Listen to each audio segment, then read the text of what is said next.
বাগেরহাটের নিরিবিলি একটি গ্রাম। সবুজ ধানক্ষেত, ছোট ছোট কাঁচা রাস্তা আর দূরে দেখা যায় শান্ত নদী। এই মনোরম পরিবেশেই প্রথম দেখা হয়েছিল নিলয় আর দীপ্তির। নিলয় একজন সৎ, শান্ত প্রকৃতির মুসলিম যুবক। সদ্য কলেজ শেষ করে এখন বিশ্ববিদ্যালয়ের ভর্তি প্রস্তুতি নিচ্ছে। আর দীপ্তি প্রাণোচ্ছল, হাসিখুশি হিন্দু মেয়ে। শহরের কলেজে পড়াশোনা শেষ করে ছুটিতে গ্রামে এসেছে তার দাদুর বাড়ি। সেই দিন ছিল বর্ষার এক বিকেল। গ্রামের নদীর ঘাটে বসেছিল নিলয়। বইয়ের পাতা উল্টাচ্ছিল যখন দীপ্তি তার বান্ধবীর সাথে সেখানে এসে পৌঁছাল।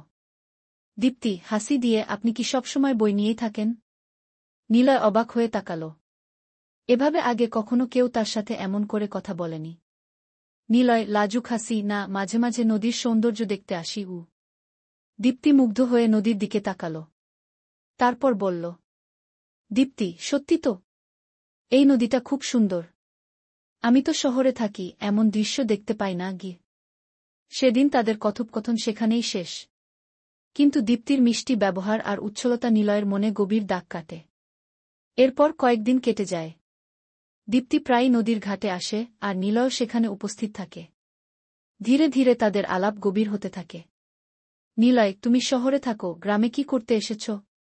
দীপ্তি, দাদুর কাছে এসেছি। উনি অসুস্থ, তাই দেখতে এসেছি। তুমি এখানে থাকো সবসময়? নিলয়, হ্যাঁ, আমার পুরো পরিবার এখানেই থাকে। বাবা কৃষিকাজ করেন। আমি পড়াশোনার পাশাপাশি ওনাকে সাহায্য করি। এই কথা বলতে বলতে তারা একে অপরের ব্যক্তিগত জীবন সম্পর্কে আরও জানতে থাকে। বন্ধুত্বের গভীরতা বাড়তে থাকে। একদিন দীপ্তি অসুস্থ হয়ে পড়ে। নিলয় খবর পেয়ে তার বাড়িতে ছুটে আসে। নিলয়, কেমন আছ তুমি? দীপ্তি ম্লান হাসি, আরও ভালো হতো যদি তুমি আরেকটু আগে আসতে গু। নিলয়ের মনে কেমন যেন এক অজানা অনুভূতি জন্ম নেয়।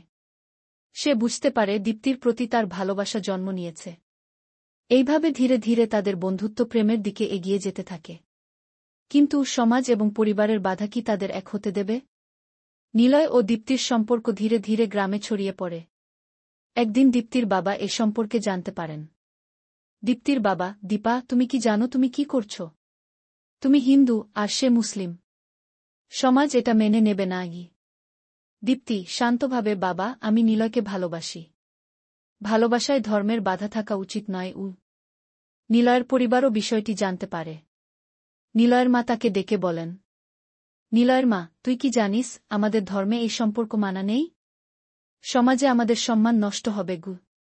নিলয় ও দীপ্তি কষ্ট পেলেও তাদের ভালোবাসায় দি থাকে। কিন্তু সামাজিক চাপ ও পারিবারিক বাধা ক্রমেই তাদের সম্পর্ককে জটিল করে তুলতে থাকে। সামাজিক চাপের কারণে দীপ্তির বাবা তাকে শহরে ফিরিয়ে নিয়ে যান। নিলয়ের সাথে যোগাযোগ বন্ধ করে দেওয়া হয়। নিলয় দীপ্তির খোঁজ নিতে চেষ্টা করলেও দীপ্তি পরিবারের ভয়ে যোগাযোগ করতে সাহস পায় না। নিলয় ব্যথিত হৃদয়ে তার পড়াশোনায় মনোযোগ দেওয়ার চেষ্টা করে। কিন্তু প্রতিদিন নদীর ঘাটে গিয়ে দীপ্তির স্মৃতি মনে পড়ে। একদিন দীপ্তি নিলয়কে একটি চিঠি পাঠায়। দীপ্তির চিঠি। নিলয়, আমি জানি তুমি কষ্ট পাচ্ছ। আমিও প্রতিদিন তোমার কথা ভাবি। কিন্তু আমাদের সমাজ ও পরিবার আমাদের ভালোবাসা মেনে নেবে না। আমি জানি না আমাদের ভবিষ্যৎ কি হবে। শুধু জানি আমি তোমাকে আজও ভালোবাসি। দীপ্তিখু। চিঠি পড়ে নিলয় আরও আবেগপ্রবণ হয়ে পড়ে। সে সিদ্ধান্ত নেয় সমাজের বাধা যাই থাকুক, তাদের ভালোবাসার জন্য সে লড়বে। নিলয় দীপ্তির চিঠি পাওয়ার পর গ্রামের মসজিদের ইমাম এবং এলাকার প্রবীণদের সাথে কথা বলতে যায়। সে নিজের ভালোবাসার কথা খোলাখুলি বলে। কিন্তু তারা কঠোরভাবে বলে, ইমাম, তোমাদের এই সম্পর্ক সমাজে বিশৃঙ্খলা সৃষ্টি করবে। ভুলে যাও দীপ্তিকে। নিলয় হতাশ হয়। এরপর সে দীপ্তির দাদুর বাড়িতে গোপনে গিয়ে দেখা করার সিদ্ধান্ত নেয়। রাতে দীপ্তির জানালার পাশে এসে ফিসফিস করে ডাক দেয়, নিলয়, দীপ্তি, তুমি কি আমার সাথে পালিয়ে যেতে রাজি আছো? দীপ্তি দ্বিধাগ্রস্ত। কিন্তু সে জানে পরিবার তাদের কখনো একসাথে মেনে নেবে না। দীপ্তি, নিলয়, আমি তোমার সাথে যেতে প্রস্তুত। কিন্তু সমাজের চোখে আমাদের ভুল প্রমাণিত হবে।